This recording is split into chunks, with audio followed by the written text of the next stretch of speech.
All right, and welcome back to episode number 6 of the Idiots podcast. I'm idiot number 1, Zach, and this is idiot number 2, Goodman.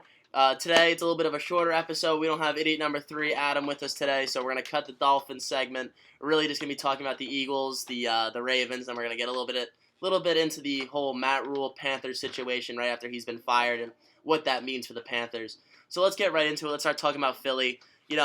Another win. They stay undefeated. It's pretty cool to watch them be such a solid team week in, week out. They did make it out of a close one, out of some interesting calls at the end of the game by the Cardinals. A little bit of a mix-up between head coach Cliff Kingsbury and Kyler Murray regarding some slide and, spiking the ball and everything. And then on top of that, the kicker just absolutely whiffed on a pretty average distance kick for a regular kicker.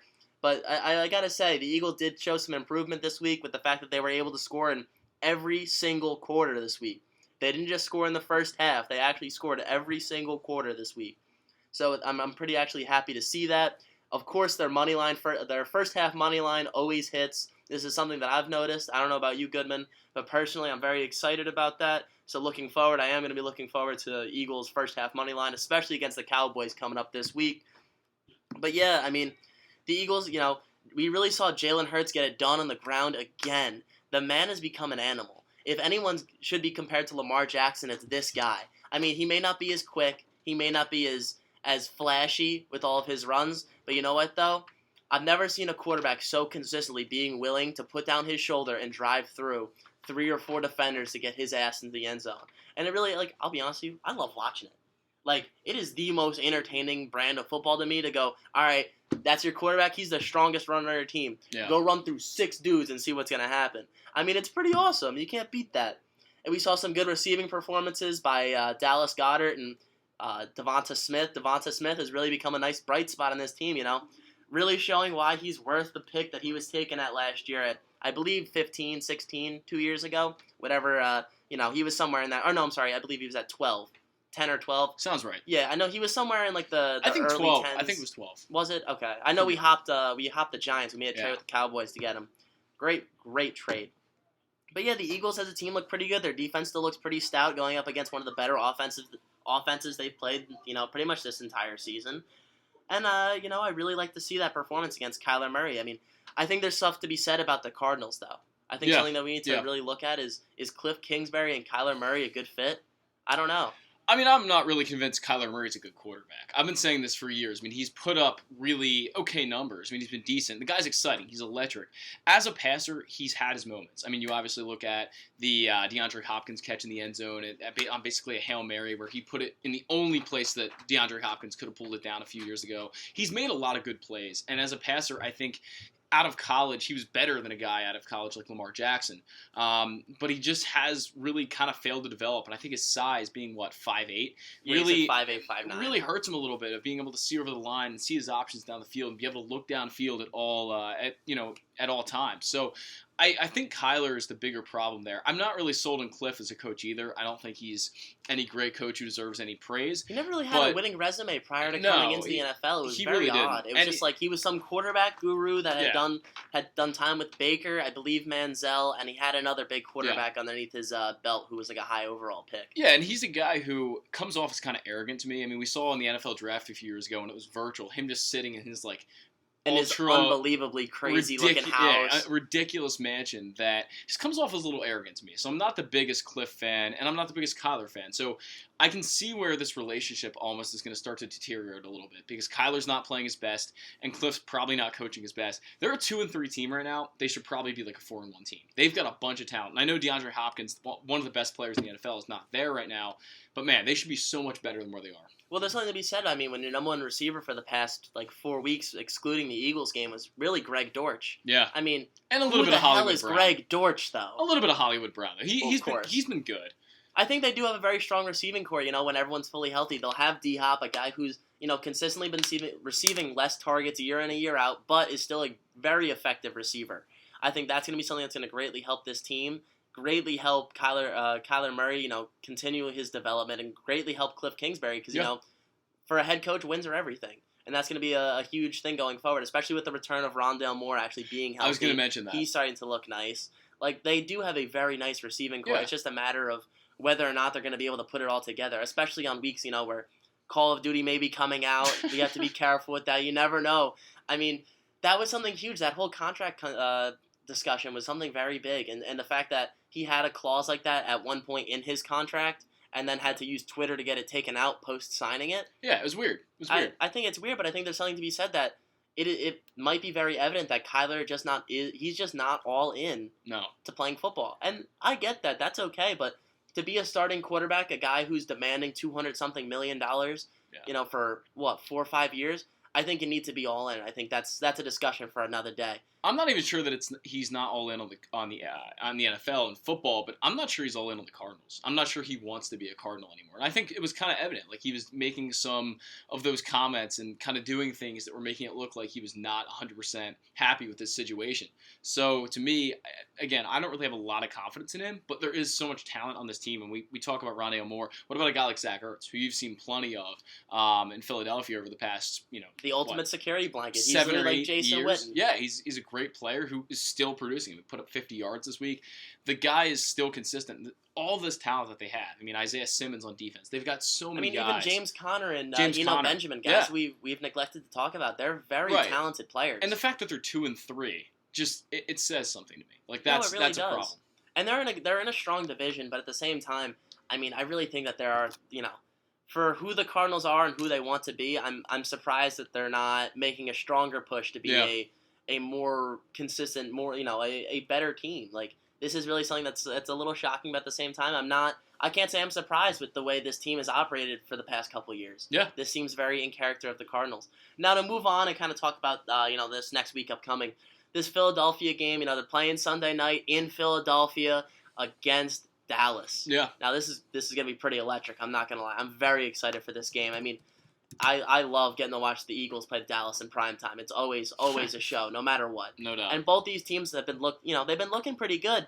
And with all said, I mean, I know Dallas is still using Cooper Rush as their number one quarterback, but oh my God, for a guy like that to be able to get it done, it shows how talented this team is. It really does. They're good. They're good. It's going to be a tough test. I think one of the Eagles' toughest tests so far is the Cowboys, because Cooper Rush, all he's done is win.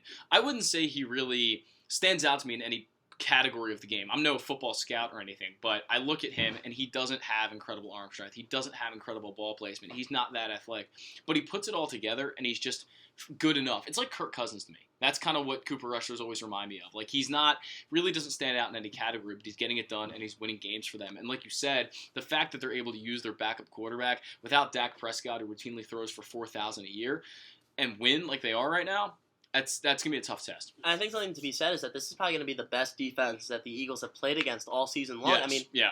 The Dallas defense is actually pretty good. They're not bad. And I hate to say it, but Trayvon Diggs has had a good season so far. He's actually not been letting up nearly as many yards as he had last year, being the what's called the yard leader in regards to having passes thrown on him. Yeah. I mean, he's actually looked like a competent corner. Micah Parsons is still a phenomenal player on that defense. And even more recently, Dexter Lawrence, a guy they've had on that team for a long time, a defensive end, got a lot of praise from Aaron Rodgers in the Pat McAfee show. I mean, it just goes to show you that this team really still does have talent, and they're still a very competent team. I mean, they did just get back Michael Gallup a week ago. He's only going to get better as time goes on, as he further recovers from that ACL injury. It's going to be an interesting test, and I mean, I hate to say it, but there are a couple players that are Eagles killers, and one of those players happens to be Ezekiel Elliott. Yeah. I'm a little afraid of Zeke. I tell you, every time he plays against Philly, whether it's in Philly, in Dallas, it doesn't matter. The man ends up running for 100 yards and scores a touchdown. He's someone I'm a little hesitant to look at this game. He's someone that the Eagles really got to make sure we keep under wraps. Sure. Especially it's going to be a weird, interesting running back combo. It's been a long time since they've had anyone but Zeke really be their primary ball rusher. But now to see Tony Pollard get ushered in, I'm kind of excited to see how this team is going to operate, especially against another strong defense in Philadelphia who's really been able to hold their opponents down all season long. Yeah, Philly's always had a strong D-line. I think that's one of the things I've always admired about Philly, and that's what Baltimore used to have back in the day. Back in the early 2000s was always a super strong D-line, but defend against the run really well. And that's something that I think you guys still have in Philly, but Tony Pollard is a completely different animal than Zeke. He's a guy who can go out of the backfield and catch the ball. He's a lot more athletic than Zeke is. Really shifty guy, where Zeke is more of one of those bulldogs, just runs up the middle, kind of bulls guys over, so to speak. Zeke is a very different kind of running back. So to stop both of them and be able to contain both of them is going to be a challenge, even with a good D line like the Philadelphia Eagles have. Oh, 100%. So it's going to be tough, but they can do it, and you've seen them do it all year. I mean, they're 5-0, so I don't have a doubt they can do it. It's just that Pollard and Zeke are two very different players, and stopping them is very difficult. Look, from a fantasy aspect, I'd love to see them throw the ball a little bit to Pollard or to Zeke, either or. I mean, they really haven't used their running backs in that kind of way where they're really passing to them consistently. Yeah. And, I think that's something interesting. But as a whole, I really think the Eagles shouldn't have too big of an issue handling this game. I mean, especially with Jalen Hurts. As long as they could really, hammer down on passing and being able to really use that pass attack against Dallas because Dallas has such a strong front seven, I think that'll be something that'll be greatly important in order to win this game, and that's something that I'm very excited for. Agreed. So, now let's move on to the next part. I really want to talk about your Ravens this previous week, how they played against the Bengals. Finally catching a dub.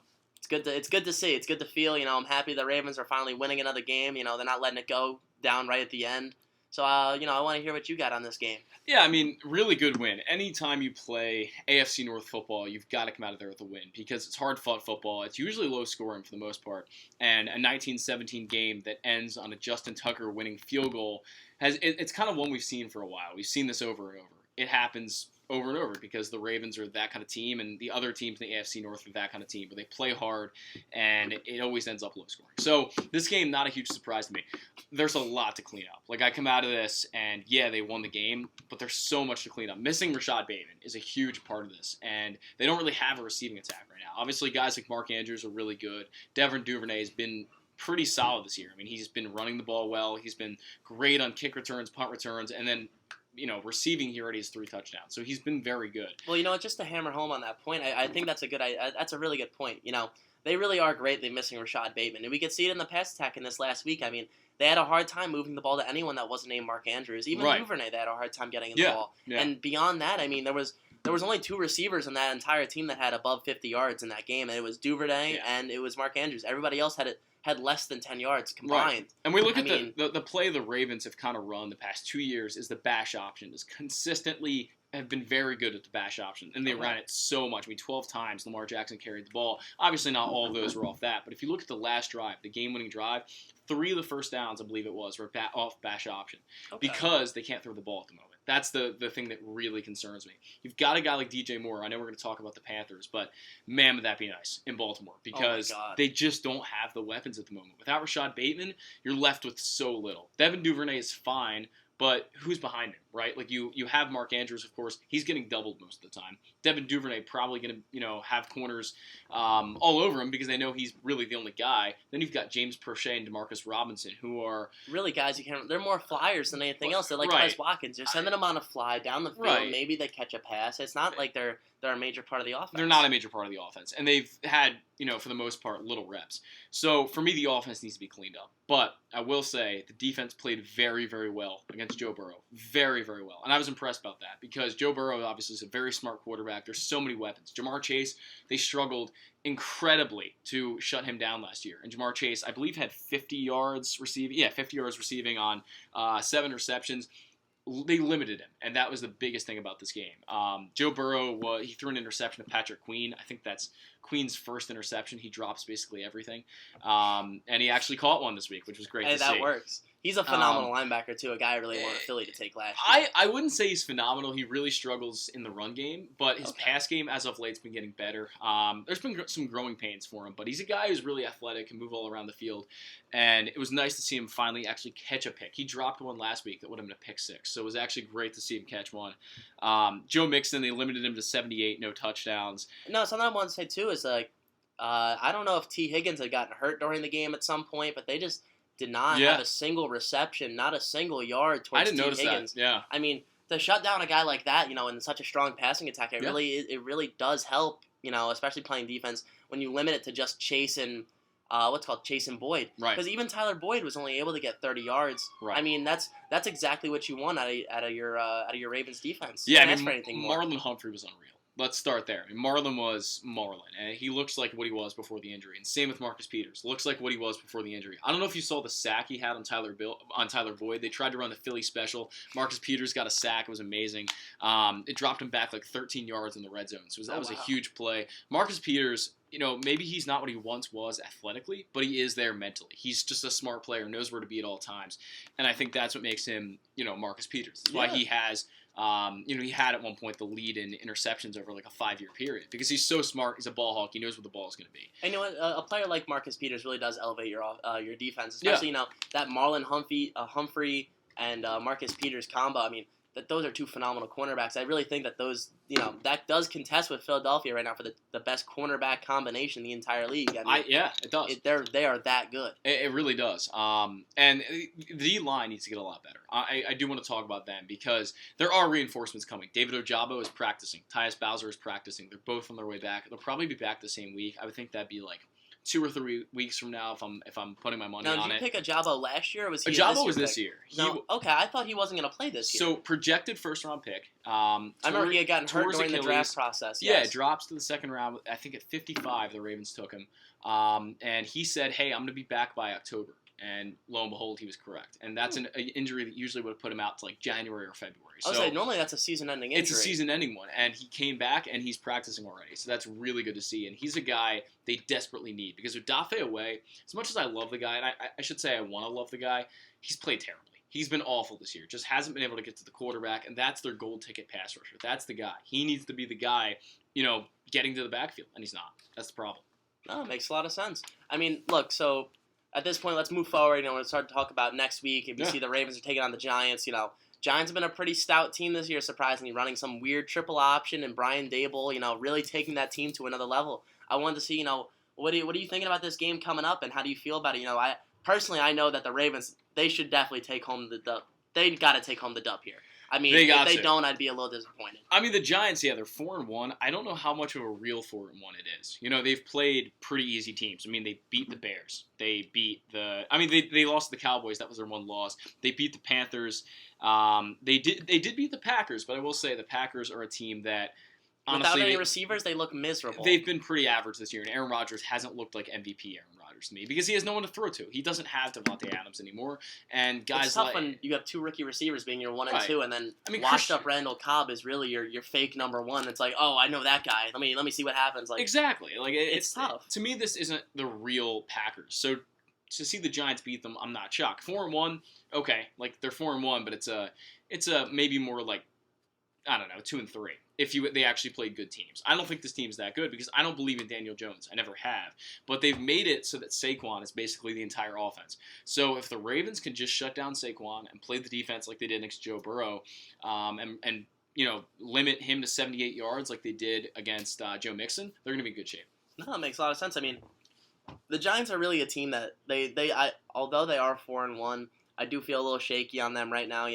I really would like to see them go play a team like the Ravens just to see how strong they are as a team altogether. Because although the Packers was a test, this is going to be a test of a top 10 team in the league being the Ravens. Yeah. And I am very excited to see how good or bad the Giants really are come a team that, is going to be able to contend for a Super Bowl. I mean, I think that's something that we all want to see. How good are the Giants really? How much has Brian Dable, the new head coach of the Giants, elevated this team and really put them on a whole nother level? I mean, personally, Saquon, you're right. Saquon's been unbelievable. Yeah. And even from the receiver perspective, it's been very weird for the Giants this year. Yeah.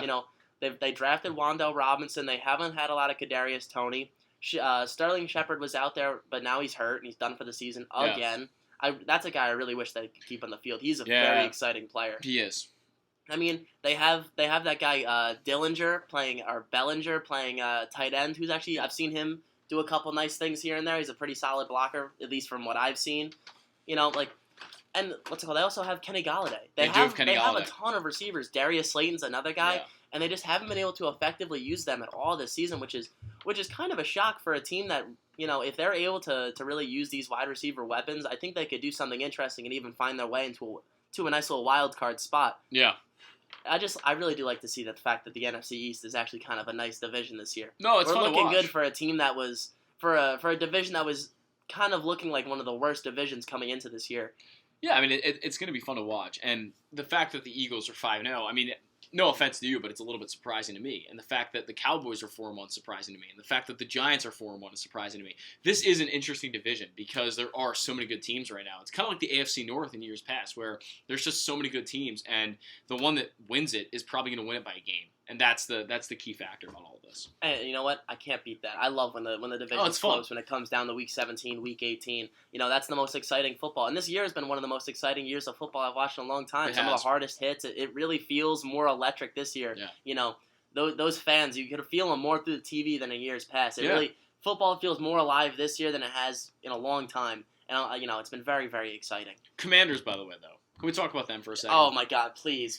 Like that game, we watched it last night, and you watched about half of it with me. And I said at halftime, this is the worst game I've ever watched in my life. And I think it's true. Like, the Commanders are the absolute worst football team I've seen in a long time. They're a JV team, and same goes for the Bears. They're a JV team out there right now. Like, Justin Fields and Carson Wentz are two of the worst quarterbacks in the NFL in, I think, like 5 years. They're both. Carson Wentz has had his moments. Believe me. He was almost an MVP with the 2017. Eagles. He was excellent. Since he's hurt his leg against the Rams when he tore his ACL, he really has never been. Carson the same Wentz in 2022 is awful. He is a bottom 2 quarterback, and he's right there with Justin Fields. That was the battle of the worst quarterbacks in the NFL last night. And I think Fields actually takes the crown as the worst quarterback in the NFL. Oh, he definitely does. Yeah, Justin Fields is hard to watch. The guy has no accuracy. He doesn't really have a lot of touch. The athleticism is there. Justin Fields is like, he's one read and done. Yeah, like, if he doesn't hit his first read, then he's running. Exactly. Or somebody's running the ball. Like, to me, they really are a JV team. They cannot pass the ball to save their lives. Right. And I think that's something that, being such a one-dimensional team, how can you expect to win any games this season? Right. Not only are you not going to really, and surprisingly, the Bears have been pretty good this year so far. Which makes no sense to anybody because their running attack has been unbelievably strong with Khalil Herbert, right. But I think as we see this team kind of progress throughout the season, we're going to really see them not create a lot of success for themselves, really be a kind of a lackluster franchise. And it's a sad spot to see this historic team in, They're a team who's been discussing on whether or not, they're going to move the stadium out of Chicago because they haven't been able to get a new stadium. This is really a team that's in a weird spot right now. They're still running with their head coach, Matt Nagy, which I'm kind of shocked by. Because this team has been such a unbelievable mess of the head coach just trying to save his job year after year after year. I'm kind of shocked the Bears haven't gone, you know what? Let's fire this guy. Let's start anew, and let's actually make this team into something. Let's give it a real rebuild. Yeah. And I think that's something that they've neglected for a little bit now. Well, I thought they probably thought that Justin Fields was going to be the savior. That they were going to draft a first-round quarterback. He comes in and turns it around, and he just hasn't. He's been Justin Fields, like I talked about 2 seconds ago. And yeah, they're 2-4, and the Commanders are as well. I don't know how either of those teams are there because they're just not that good. They're just not that good. And that's simply what it is. And yeah, it's hard football to watch. I think the 49ers are kind of in that same category with me for right now, where it's just hard football to watch because the offense is inept. And it's crazy to say that the 49ers feel like an inept team. They really haven't lost any. Well, they're 3-2, and that's the surprising thing about it. Yeah, like Jimmy G looks like Jimmy G. He's let the offense come back to what it was last year, so fantasy-wise, it's a little bit easier to pick your players. George Kittle has pretty much done nothing this entire year. Yeah, which is shocking. Not even just shocking, it's a little sad to see such a talented player literally do almost nothing. Yeah. He's supposed to be one of the prime tight ends in this entire league. It's supposed to be like him, Andrews, Kelsey. Those are supposed to be the top 3 guys, but where has Kittle been this year? Right. We've seen Deebo Samuels do well. We haven't really heard too much out of Brandon Ayuk. I understand they're using Jeff Wilson as their primary running back due to the Elijah Mitchell injury. Yeah. But regardless of that, Jeff Wilson is getting the job done. He's putting up like 50, 60 yards a game, trying to get a touchdown, gets a couple passes. He's been fine. I'm not sure I truly understand what's happening with this offense, especially with offensive head coach, offensive genius Kyle Shanahan. Right. I'm not sure what's happening here. That entire NFC West, I don't know what's happening. The Rams have been terrible. Oh, they have Super Bowl hangover worse than anybody They've I've ever scored seen. 80 points all year.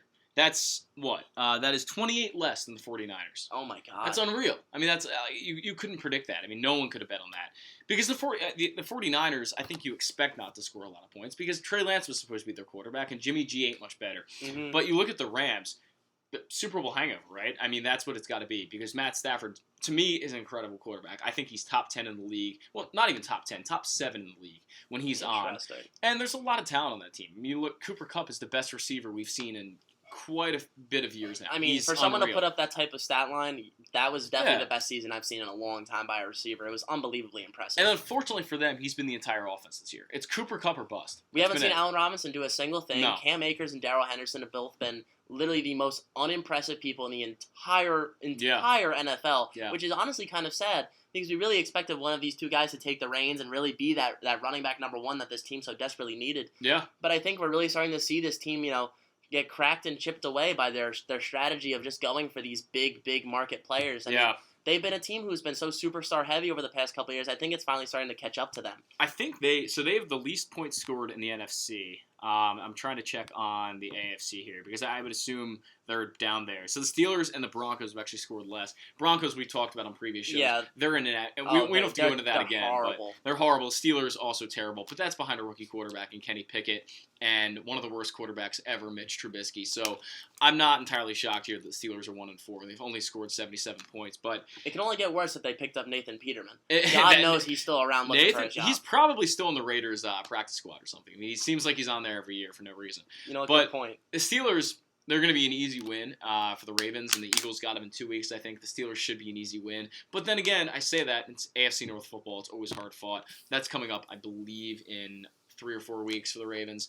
They face off against the Steelers. So I'm looking forward to that, but they're 1-4. It's hard to see Mike Tomlin actually have a losing season, but it looks like it's about time. I know. After what? This is like year 11, year 12? Yeah. I mean, he's been in the league long enough to not have a losing season has been unbelievably impressive. Crazy. And, I think it's finally time that they have to rebuild a little bit. And it's something interesting because they also do feel like they're a team that's a quarterback away from being, right back in the playoffs. They have a very talented roster, very talented receivers. Yeah. I mean, we can see it. They have a good offense, and their defense has been kind of interestingly bad without T.J. Watt. We've seen the T.J. Watt effect and really what it does for that team and how much stronger they are with and without him. It's crazy. It's like what Marlon Humphrey does for the Ravens. If he's on the field, they're so much better. If he's off, they're inept. It's crazy. So, all right, we'll move to the last segment of this show. Really, I wanted to talk about, we had a big news day come up for the Carolina Panthers. We saw that head coach Matt Rhule has finally been fired after his unbelievably disgraceful performance and his disgraceful time down in Carolina. He hasn't done anything to actually help this team or support them to, win. It just seems like he's done everything in a quick fix fashion in order to get this team going.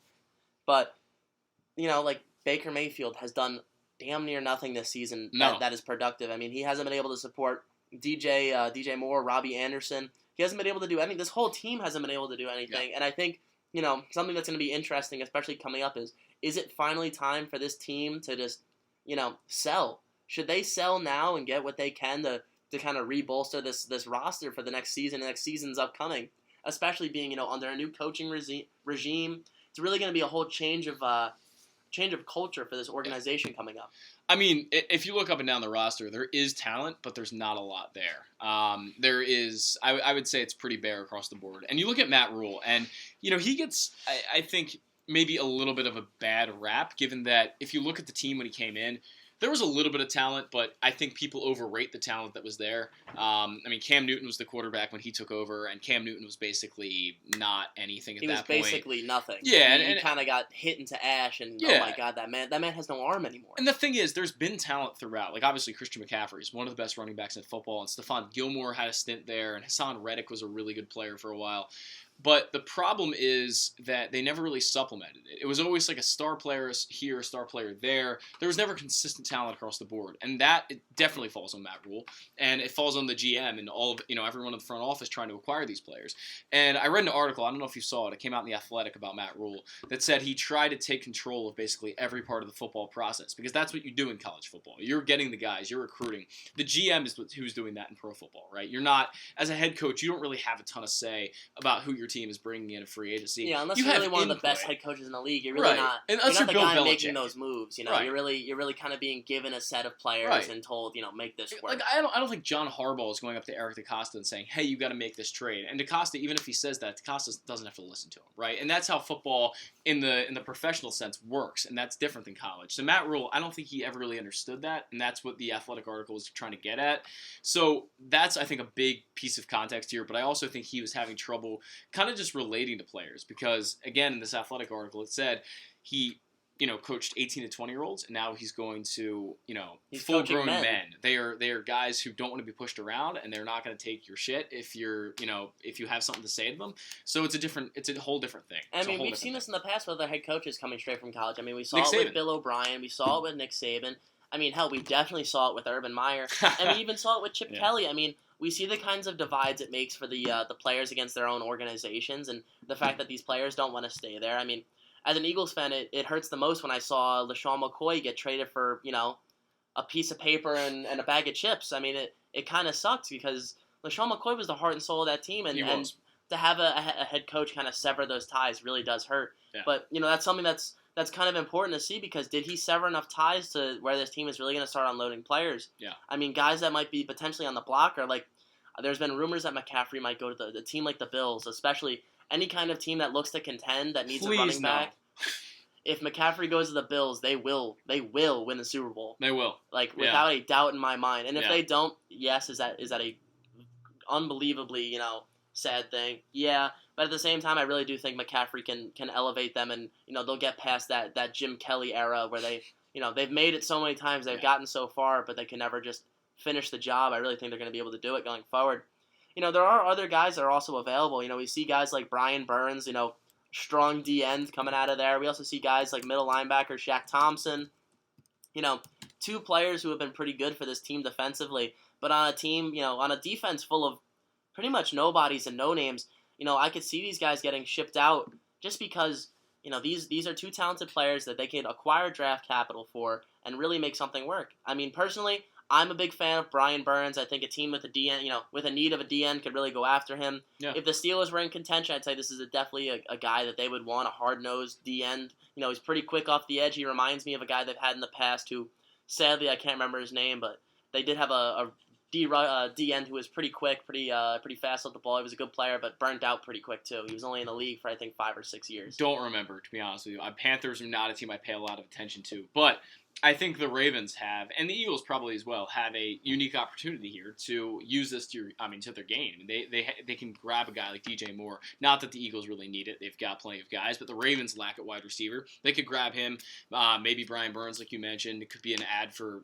really any contending team across the league. They're going to sell off here, and they probably should sell off. Baker Mayfield might get traded. I kind of doubt it. I doubt Baker Mayfield's going to get traded. I mean, they could go with a number of quarterback options. It seems like they always have a guy to back up and to come in behind guys. But I'll say, you know what? At the worst, they could always give Cam Newton a call, and we'll know they do it if enough quarterbacks get hurt. And he would come back. Yeah, I guarantee it. Yeah, he actually would come back. And the fans would show up for that. Oh, yeah, of course. Of course they would. But you know what? I'd like to stay on this DJ Moore point, and kind of stick with the receivers. This is a team that did trade for Laviska Shenault over the offseason, a guy who really hasn't done much. They drafted Terrence Marshall, guy out of LSU, who was a part of that Joe Burrow, Joe Brady era.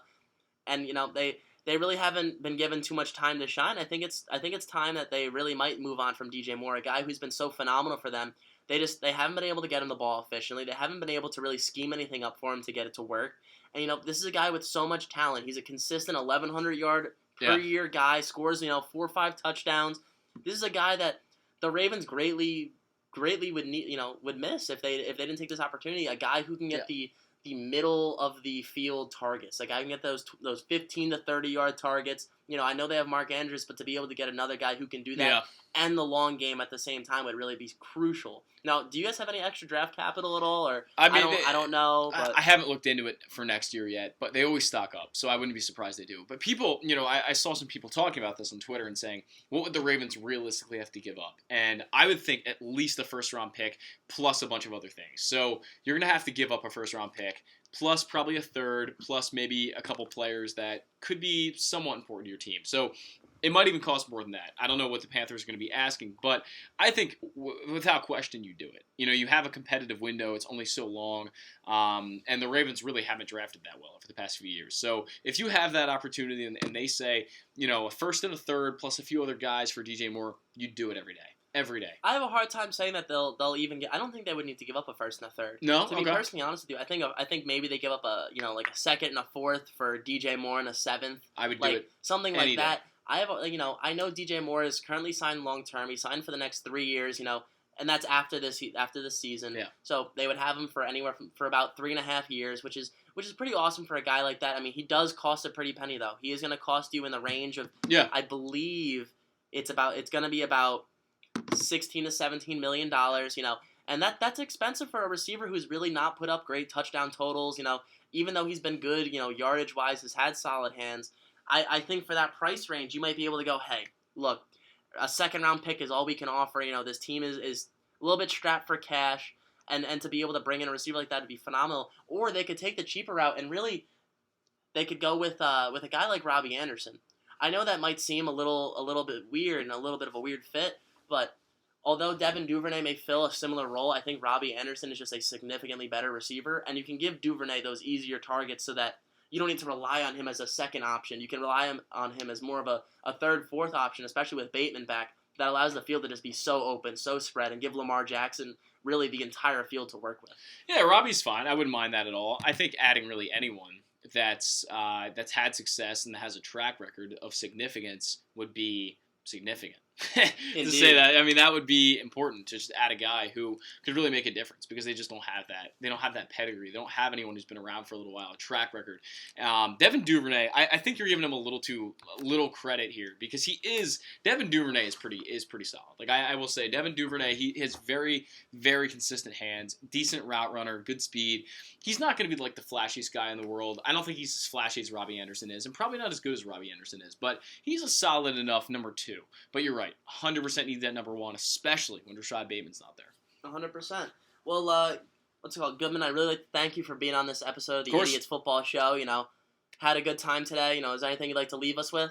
I mean, go Ravens. Gonna beat the Giants, hopefully. I won't be able to watch it this week. I'm kind of not happy about that, but hey, you know what? Look, as long as you're able to shoot shoot an 80 for me at the course this week. We'll see how we're talking. I don't think that's going to happen. For it. But I'd like to thank all the listeners of the Idiots Football Show. We're out here having a good time. We really appreciate you guys listening. I'm Zach. All I'd like to leave you guys with is let's go Birds, baby, and have a good one. Thank you.